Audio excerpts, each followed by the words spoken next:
Guys, I have excellent news. 2025 is dead! We have officially made it to 2026. That means for us Nintendo losers, the first calendar year for the Switch 2 has finally wrapped up. Okay, well it came out in June, so really it's only been 6 months. 6 months. 6 months. But basically, we've passed our first holiday season with the console, so I consider the year finished. Of course, the launch year of a console is usually the most exciting, so looking back, how much did I like the Switch 2's lineup? Okay, well, I gotta be honest, huge downgrade from Switch 1. I think most people, including myself, were expecting this to be a little worse, because Switch 1's first year was absolutely insane. I mean, we got both Breath of the Wild and Mario Odyssey, along with other big titles like Mario Kart 8 Deluxe and Splatoon 2. Compare that to Switch 2's lineup, and it's definitely not a stretch to call it a downgrade. I don't want to go too far in depth on my thoughts because, well, frankly, the discussion is kind of annoying. Like, I'm a little disappointed in the Switch 2's launch lineup, but the amount of videos has been a bit absurd. I'm basically Homelander in the GIF right there. I myself only got 3 games this year: Mario Kart World, Donkey Kong Bananza, and Mario Galaxy 2. I also played like an hour of Wario World if you want to count that. I wonder if I like the Mario franchise. Hello! Of these games, the last 2 hardly count as Switch 2 titles. Mario Kart World is fun, but very flawed, and not quite as good as Mario Kart 8 Deluxe for me yet, and Donkey Kong Bananza is fantastic. I have no notes. We don't talk about that. As for the games and DLCs I didn't get, the discussion online for each of them seemed to sum up as terrible, mediocre, mixed, Pokemon, solid, and just nothing. I genuinely don't think I heard a single word about Hyrule Warriors. So from my perspective, kind of a mediocre year, but it could have been a lot worse. Let's hope that's not this year. Okay, finally we can get to the point of this video, because I want to predict what I think Nintendo's gonna drop for the Switch 2 in 2026. That's because I have a fantastic track record for making very accurate predictions. Dude, I'm watching this stream while you try not to laugh, but This is gonna be a very unstructured video as I just go down my list of random ideas for what games we might see. If you enjoyed this video, please make sure to leave a like, subscribe to the channel, and let's jump right in. Alright, I've got about 10 predictions for this video, so I want to start with the one that I would be the most surprised if it didn't happen. That would be finally getting some substantial DLC for Mario Kart World. Like I said in the intro, I don't think Mario Kart World is on Mario Kart 8 Deluxe's level yet, and that's largely because of the track count. World's controls and parkour mechanics are definitely more fun, but with only 30 tracks as opposed to 96, I felt like 8 Deluxe was a bit more worthwhile. That's also on top of Mario Kart World forcing intermission tracks online, which are simply put, not very fun. All of that has led to me not really wanting to play the game that much since launch. I still haven't even made my track ranking because I genuinely don't think I've played the game enough to have a strong opinion, and I also don't really have a strong desire to go back. Granted, a lot of that is because I have very little free time getting my masters, but when I do have that free time, I'm usually playing games like Smash Ultimate or Minecraft. I believe in you. That's very different from how I was during the time of Mario Kart 8 Deluxe's Booster Course Pass, where I was playing Mario Kart constantly. I think just knowing that there are tracks to look forward to was enough to keep me going, and by the time the Booster Course Pass was over, I was so locked in on the game that I was pretty much playing all the way up until Mario Kart World's launch. Plus it helps that I actually got to play those tracks instead of being on a straight line. I know that I am far from the only person like this, and I would be shocked if Nintendo didn't realize that. So I think we have to get some sort of DLC announcement for Mario Kart World to breathe more life into the game. But the question is, what will that DLC be? There are a lot of different options that they can choose from, and if they don't choose tracks, they chose the wrong one. Tracks are what the game needs, and I feel like Nintendo recognizes that due to just how successful the Booster Course Pass was, so I think if we see DLC, it will be tracks. I'll even go as far as to say that I think they'll be released in a Booster Course Pass format where we get the tracks every few months. Where I think this will differ is in the amount of tracks. Unfortunately, my hopes for Nintendo DLC is not really that high at the moment, so I think we'll see the track count cut in half to only 24, being a mix of original and retro. Still a substantial amount added, but not nearly as much as what we saw in 8 Deluxe. On a positive note, I do think these tracks would be higher quality, actually matching World's art style along with integrating the parkour. The biggest question regarding the tracks though would be how they're implemented into the game. Obviously every track we have now is part of a big open world, so that presents some difficulties adding in new stuff. Since Nintendo seems so keen on keeping intermissions online for some reason, I do do think the new DLC selection will also be added to the open world. My current idea is that each new cup added will be on its own island, which would probably be the easiest way to implement it. At the same time though, I think each of these islands will have significantly less content to actually explore. I could see Nintendo only adding the question mark tiles and leaving out P-switches and Peach medallions entirely. So basically, the open world aspect would be a complete waste of time and resources. Alongside the tracks, I do think we'll also see some new characters. I've heard some rumors about Donkey Kong Bananza costumes and characters, but I would also like to see the Koopalings come back, especially since they're getting the spotlight in the Mario Wonder Switch 2 edition later this year. Hashtag Larry for Mario Kart. And of course, all of this will be paid DLC at around $30, and I predict we will see the first wave around late summer. No, this time it would not come with Switch Online. There will be some free DLC though, mostly just being new Knockout Tour rallies because only 8 is genuinely pathetic. I don't, however, see 200cc coming this year. I get the vibe that Nintendo is not interested in bringing it back, mostly due to how it may break parkour. Alright, that was a pretty long one, let's get into a different franchise. Obviously Nintendo's number 2 is The Legend of Zelda, which did not receive a new game for Switch 2's launch.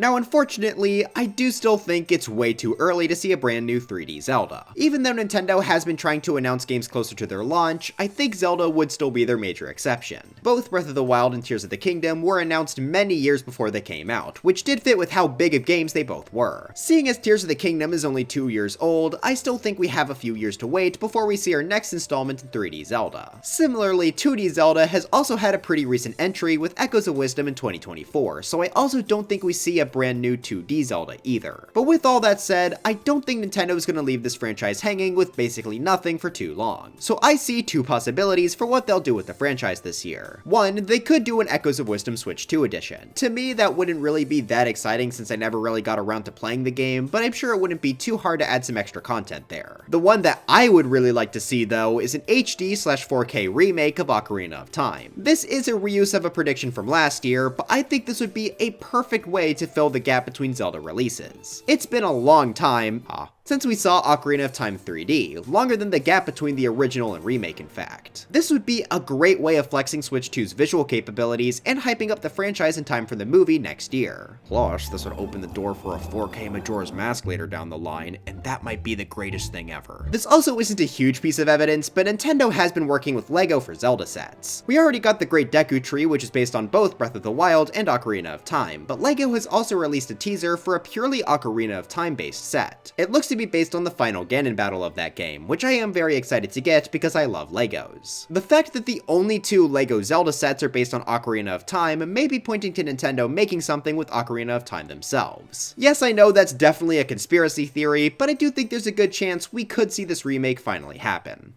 Okay, that prediction was a little too positive, let's take it down a notch. Another really big Nintendo franchise, especially after the Switch, is Animal Crossing. We're not getting a new Animal Crossing this year.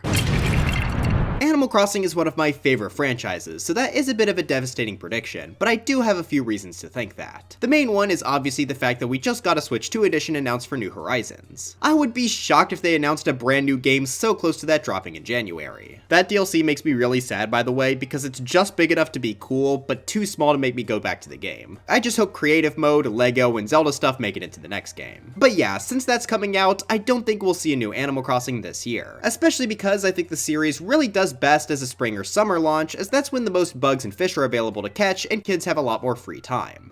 Or the Animal Crossing cult can make another pandemic, but let's hope not. I do think it's possible we can get an Animal Crossing game announced near the end of the year though, but it certainly wouldn't be released this year. While we're kind of on the topic of Switch 2 editions, I want to look at Mario Maker 2. This is a pretty weird case to talk about. The main reason people think there will be a Switch 2 edition is because of the Switch 2's mouse controls. There aren't too many games that have used them effectively yet. Animal Crossing New Horizons is seeing it used for its DLC, Drag and Drive, but that's really it. Mario Maker is a perfect franchise for this control scheme, which would especially be nice because many people's main critique of the game, beside not letting you play a Slippy Toad, were the controls in the Maker. So if they could add mouse support, I think that would be really nice. But I can't see them locking course elements behind a Switch 2 paywall, because that would also likely limit what levels a person could play online. So to me, I think a Mario Maker 3 with mouse controls right out of the gate is much more likely. But unfortunately, I don't think we see Mario Maker 3 released this year. Not only are we getting Mario Wonder DLC, but I think we're much more likely to get a different type of Mario game instead. Like Animal Crossing, I could see us possibly getting a Mario Maker 3 trailer late into the year, but a full release doesn't seem probable to me, and neither does a full Switch 2 edition. They might randomly update the game to have mouse controls for free, but I don't see new content coming. The second extra game style will forever remain as lost media.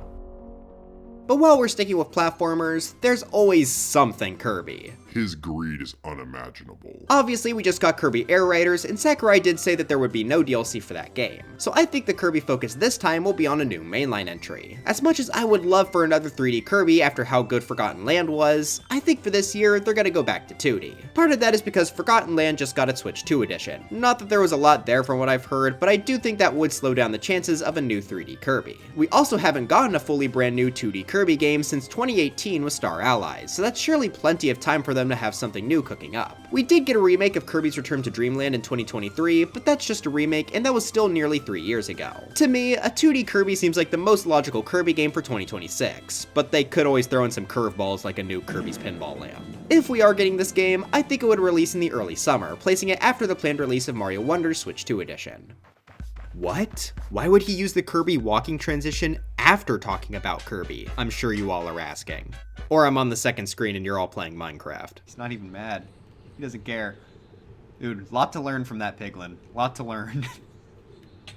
What the hell? Well, that's because it's time to talk about another franchise Kirby is a part of, Super Smash Bros. It's not happening. I don't think we will see anything related to the Smash franchise this year, and that's for quite a few reasons. For one, Sakurai did just finish Kirby Air Riders, and while I could see Smash moving on without him, I could also see them waiting for him if he says he wants to keep going. Secondly, Smash is a pretty interesting game, as it really can carry the hype for a console by itself year-round. The second Smash Bros gets announced, a lot of the discussion is going to shift to just it and what characters are making it in. That's why I think it was smart for Smash to release in 2018, as many of the Switch's biggest games came out the year before. Since we don't have big titles like a new mainline Zelda or Mario for the Switch 2 yet, I think it makes sense for Smash to still wait until at least after one of them. I mean, it would just be really strange for a new Smash to release without content from a new Mario or Zelda to represent. 2 of the 4 new Smash Ultimate stages at launch belong to Breath of the Wild and Mario Odyssey. Yes, there have been new mainline games for both since then, but neither of which were big steps forward like the previous 2. I mean, yes, both are great games, and I even prefer Tears of the Kingdom over Breath of the Wild, but it's obvious that we haven't gotten a massive era changer game from both franchises since the Switch's launch. Plus, both Tears of the Kingdom and Wonder are already represented in Smash Ultimate, just as spirits. I know it feels weird to stick with Zelda and Mario so much in a discussion about Smash, but I really feel like these 2 franchises define which era of Nintendo we're in, and without an era change, a new Smash game just doesn't feel right to me yet. As much as I would obviously love to get a new one so I can finally play as Freddy Fazbear. I also don't think we'll get a Switch 2 edition or another Fighter's Pass similar to how Animal Crossing just got new stuff. If they do that, I feel like they really lock themselves out of making a new game anytime soon, and I don't think they'll want to wait several years. Alright, I don't have a ton to say about these next 2, so I'm just gonna rapid fire through them. First off, I could definitely see next year bringing with it a brand new mainline Pokemon game. Yes, we are getting Pokemon Pokopia in March, but I really don't think that would stop the Pokemon Company. I mean, they released Brilliant Diamond and Shining Pearl, Legends Arceus, and Scarlet and Violet all within a year. Yes, it was down to the actual last day, but they still did it. It's been 3 years since Scarlet and Violet's launch, so I don't think getting a new mainline title would be that surprising. I don't know if it would be a remake because the last one was, received poorly for even Pokemon standards. My guess would be a fully original game with a new region releasing around the holidays. I doubt I would get it since I didn't even have time to try Legends ZA, but hopefully it's uncontroversially good this time. The next game I wanted to talk about is Splatoon. Oh my gosh, there's already a Splatoon game in the works. I literally only remembered Splatoon Raiders existed as I typed that last sentence. This has to be the worst advertising of any major Nintendo game. I mean, part of that is definitely because I don't play Splatoon, but I sure as hell don't care about Fire Emblem, and I remembered that existing. Well, my prediction was gonna be that maybe we get a new Splatoon game, but that's definitely not happening the same year they get their first spin-off. Oh wait, the release year hasn't been announced yet. There's a prediction to be had after all. I'm gonna be making the brave prediction that Splatoon Raiders, believe it or not, will come out in 2026. Sorry, Splatoon community, for forgetting your game. I blame Nintendo. Okay, one more negative-ish prediction before I move on to my final one of the video. I want to take a look at Nintendo Switch Online, because I'm kind of doubtful we'll see much new for it this year. Currently, the GameCube selection of games is still incredibly pitiful. Of the top 3 best-selling GameCube games, none of them are there. In fact, extend that out to the top 10 GameCube games and only 2 of them are there. Hell, expand that out to the top 20 and it's only 3. So I don't think they're going to add a new console to Switch Online until they can at least build GameCube's lineup a little bit more. We don't talk about that. As of right now, we only have 4 GameCube games announced, though I definitely think more than that will come over in 2026. My guess though will only be about 8 total, just going based off of the rate of 4 games in the 6 months post-launch. We already know Mario Sunshine, Fire Emblem Path of Radiance, Pokemon Colosseum, and Pokemon XD Gale of Darkness are on the way, so what will the other 4 games be? Not Melee, that's for sure. I'm already pretty shocked Double Dash isn't there, so I really hope they get to it now. I feel like they would also drop one of the Mario parties, let's just go with 4, Star Fox Adventures because why not, and I think it would be really cool if they put on one of the Sonic Adventure games. They're already working with Sega to have the Genesis on NSO, so I think this is more than possible and would be pretty exciting. Sonic Adventure 2 is the more popular one, so I'm going to choose it, even if it makes logically no sense to have 2 come out first. Many of the games I didn't include are just because they have remakes on Switch, are sequels to other games on the list, or feel a bit too big for how lackluster Nintendo has been with the service. Animal Crossing GameCube is the game I want the most on there, but I feel like it won't happen, at least in 2026, due to just how the series is designed. Also, the original GameCube game can only track years leading up to 2031, so I think they would have to put effort into updating that, seeing as we are getting very close. This will be Animal Crossing in 2031. Twilight Princess I think will come eventually, just not next year because we already have one big mainline Zelda game with Wind Waker. So yeah, I think we don't get a new console and we only get 8 GameCube games in 2026. As for the other NSO services, I'm still betting on the Pokemon Company sucking and not releasing any of their mainline games, despite them basically being the faces of the Game Boys. Always bet on nothing. We might actually see Smash 64 finally make it though, but only because Nintendo might have accidentally released a video with Smash 64 blurred in the background. I'm not gonna show it because I don't want to get killed for leaking, but you can find it. So overall, I think this is gonna be a pretty bland year for NSO, but as long as I can finally get Double Dash, I'll be satisfied enough. Alright, on to my final prediction. I need Super Mario! Literally everyone on the planet probably saw this coming as the last prediction, but 3D Mario, please. I'm still pretty surprised they decided to not go with one in the first year. I mean, yes, it would be weird to have both it and Donkey Kong, but I'm kinda shocked they went with Donkey Kong first. Bananza was a great game, don't get me wrong, but it's definitely no Mario in terms of hype and popularity. That's also why I don't think Bananza releasing last year would stop them from making a 3D Mario this year. Yes, a lot of the Odyssey team worked on Bananza, but I would be extremely shocked if Nintendo fully gave up making a 3D Mario game to make a Donkey Kong game instead. So I'm sure 3D Mario is in the works, but maybe just by a different team. With that being said, I also predict that the gameplay will be different from Odyssey. It'd be kinda cool to see a 3D World style of game again where it's made up of a bunch of linear levels. Alternatively, if there's ever a year to do it, this is your all's chance for a Mario Galaxy 3. With the Mario Galaxy movie on the way, it would make sense to line up a new Mario Galaxy game with it. It wouldn't surprise me either way if the new 3D Mario is a Galaxy or something different. I just know in my heart that it probably won't be Odyssey 2, as much as I would love to see it. I could see this game taking inspiration from Bowser's Fury and being a bit more of an open world sort of Mario game with just one big area to run around in. I think I would probably prefer the normal 3D approach, but that definitely could be cool if done right. But all of this is to say that I think a new 3D Mario has to be their main holiday title for the year. No other game really makes sense to me, and seeing as it will be 9 years since Odyssey released by the time October rolls around, I think it's time we finally get this game. So after all of my predictions, here's a rough estimation of what Nintendo's output in 2026 could look like. Do I think this is better than the Switch 2 launch year? I really like Mario. Hello! But anyways, that's it for this video. Do you think we're gonna see a remake of NES Remix 2 and hate me for not predicting it? Let me know in the comments. Guys, I'm very proud of myself. I managed to make a somewhat short video after my last 2 giants. Thank you all again for the support in 2025. It really means a lot, and I plan on going even harder to make a lot of even stronger videos for you guys this year. But before I go, I've got to thank my members being Fredbear's Diner, Gorpasaurus, Extreme5026, BFDI Macaron, Sean, The Ender Kirby, Maidzio2, Stephen Hafner, Mikey711, Bell Slimes, Night Vision 101 PDX, Wilbur, Stephen Hawley, Zach Pro, Knight, Jenny, Triple Double, Bleep3454, Mogo Mogo Boat, Stuffy Ant, Rich229, Jehojim, Linhard von Hevering, Magnus and Larslot, Trifector, Tibby, Mario Master 101, Hippopotamus, Levi Strux, Nuclear, Cassie Channel, Blessed Tiger, Yanni the Duck, Wyatt Derpy, Trader Mo, Mevins 2001, Display Changer, SMA, B Major 2003, Sir Musty, Belandor, Cinder CC, Jade Avery, Thicky Reiki, Ingenio TM, CW McCain, Tesseract, JubeTube, Jameson Pageson, Z Frost, Keep, and Christian Flattery Sequel Edition. But anyways, drive-ons for Smash, and I'll see you guys next time.